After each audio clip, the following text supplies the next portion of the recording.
بسم اللہ الرحمن الرحیم نحمده ونصلی ونسلم علی رسولہ الکریم وعلی آلہ الطیبین واصحابہ الطاہرین اما بعد۔ حضرات گرامی، ایک تو ہمارے ہاں عدالتیں ہیں جہاں باقاعدگی سے قاضی جسٹس برآں جمع ہوتے ہیں اور وہ فیصلے کرتے ہیں فریقین کے درمیان، مدعی اور مدعا علیہ، کیونکہ انسانی فطرت ہے کہ لوگ جو ہیں مختلف فطرتوں کے حامل ہوتے ہیں۔ کوئی ظلم و زیادتی کرنے والا ہے اور وہ ظالم ہوتا ہے، جس پر ظلم و زیادتی کی جائے وہ مظلوم ہوتا ہے۔ تو بس اوقات مظلوم جو ہے اپنا حق لینے کے لیے عدالتوں کا رخ کرتا ہے، عدالتوں کی طرف جاتا ہے، یا جو حکمران ہیں ان کی طرف جو ہے رجوع کرتا ہے اپنا حق لینے کے لیے، کیونکہ اگر وہ خود جو ہے وہ حق لینے لگ جائیں تو معاشرے میں جو ہے فساد برپا ہو جائے گا، لڑائی شروع ہو جائے گی، قتل عام ہونے لگ جائے گا، جو لوگوں کی پھر جان مال اور عزت و آبرو جو ہے محفوظ نہیں رہے گی۔ ایک تو سلسلہ ہے عدالتوں کا، اس سے متعلق جو ہے باقاعدگی سے احکام موجود ہیں، قرآن و حدیث میں ہیں، اور فقہ کی کتابوں میں جو ہے باقاعدگی سے قاضی سے متعلق، قاضی کی جو ذمہ داریاں ہیں اور قاضی سے متعلق جو احکام ہیں عدالتوں کے حوالے سے بڑی تفصیل کے ساتھ جو ہے احکام بیان کیے گئے ہیں، اور پوری کتابیں جو ہیں علماء نے لکھی ہیں۔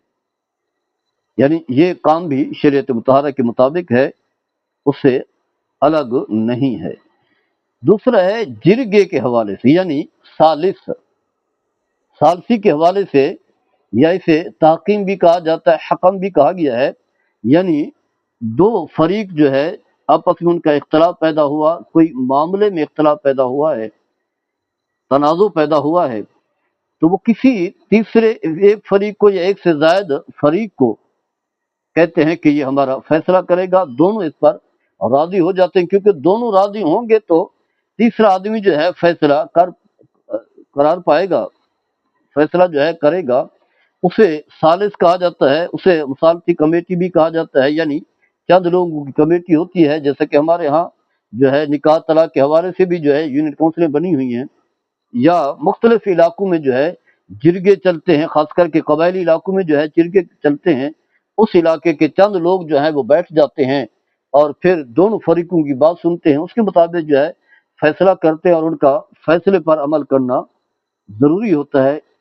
تو یہ بھی چل رہا ہے۔ تو جرگے کی بھی کوئی شرعی حیثیت ہے، ثالث کی بھی کوئی شرعی حیثیت ہے، یعنی آپس میں جو ہے علاقے کے لوگ، برادری کے لوگ، کسی خاندان کے لوگ جو ہے کسی تیسرے آدمی کو، یعنی عدالتوں کی طرف جانے کی بجائے بیٹھ کر کے کسی سے فیصلہ کروائیں،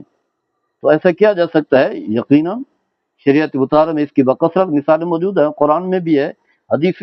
میں بھی ہے، اور حقیقت یہ ہے کہ اس کی موجودہ دور میں ضرورت زیادہ ہے، خاص کر کے اس ملک پاکستان میں، کہ جہاں عدالتوں کے ذریعے سے انصاف لینے میں جو ہے کئی سال بیت جاتے ہیں، اور پھر جو ہے پوری زندگی اسی مقصد کے لیے وقف ہو جاتی ہے،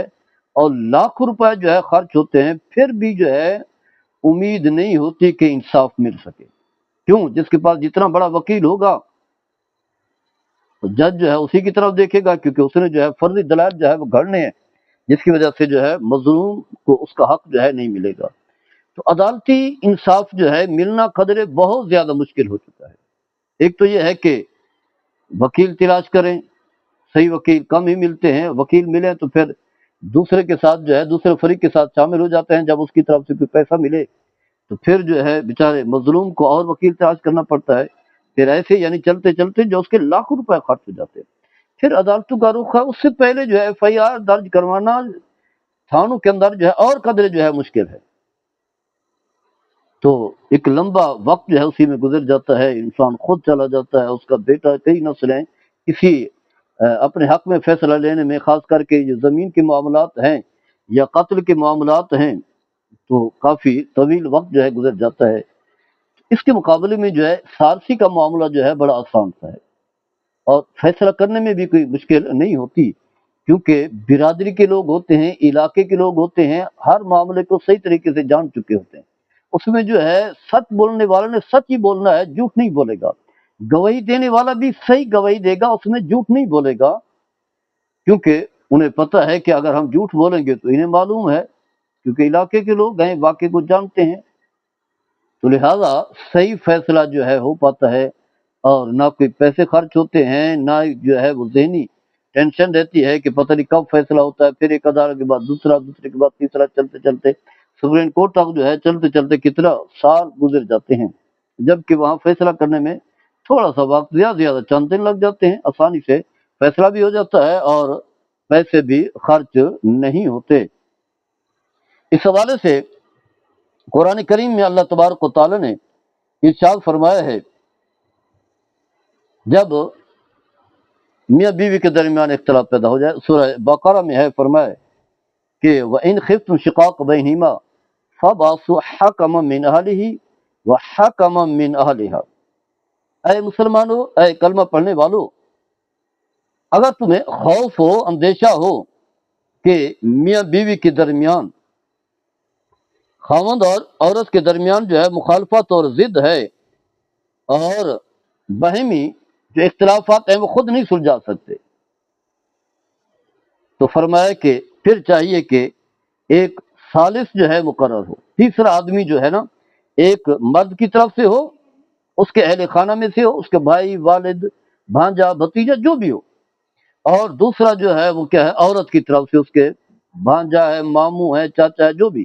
دونوں کی طرف سے جو ہے وہ ثالث جو ہے مقرر کیا جائے۔ تو فرمایا اس انداز سے جو ہے پھر کوشش کریں دونوں کے درمیان صلح کرانے کی۔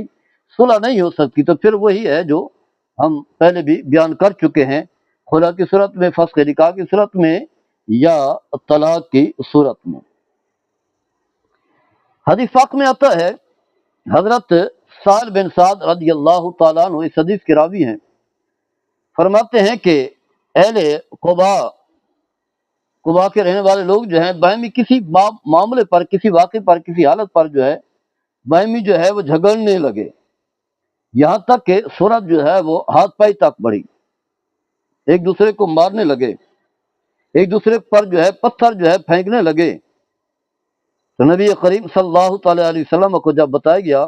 تو آپ صلی اللہ تعالیٰ علیہ وسلم نے اپنی صحابہ سے، اپنے خادموں سے فرمایا کہ ہمارے ساتھ چلو، ہم ان کے درمیان جو ہے صلح قرار دیتے ہیں، صلح جو ہے قرار دیتے ہیں۔ اس انداز سے جو ہے نبی کریم صلی اللہ تعالیٰ علیہ وسلم نے ان کے درمیان جو ہے صلح فرما دی۔ تو یہی ہے ثالثی والا معاملہ، جرگے والا معاملہ، یعنی اس میں دیکھیں کوئی لمبا کام نہیں ہوا کہ باقاعدگی سے جائیں، عدالت میں جائیں، پہلے ایف آئی آر درج ہو، پھر جو ہے عدالت میں جائیں، وکیل کے ذریعے سے وکیل کو پیسے دیں، پھر جو ہے وہ جج جو ہے سماعتیں کرتے کرتے جو ہے ایک طویل عرصہ جو ہے گزر جائے۔ تو یہ ایک آسانی والا معاملہ تھا۔ قرآن کریم میں بھی اللہ نے اس طرح حوالے سے باقاعدگی سے احکام بیان کیے ہیں، فرمایا کہ ان المومن اخوۃ، مسلمان آپس میں بھائی بھائی، فرمایا فصل بینہما،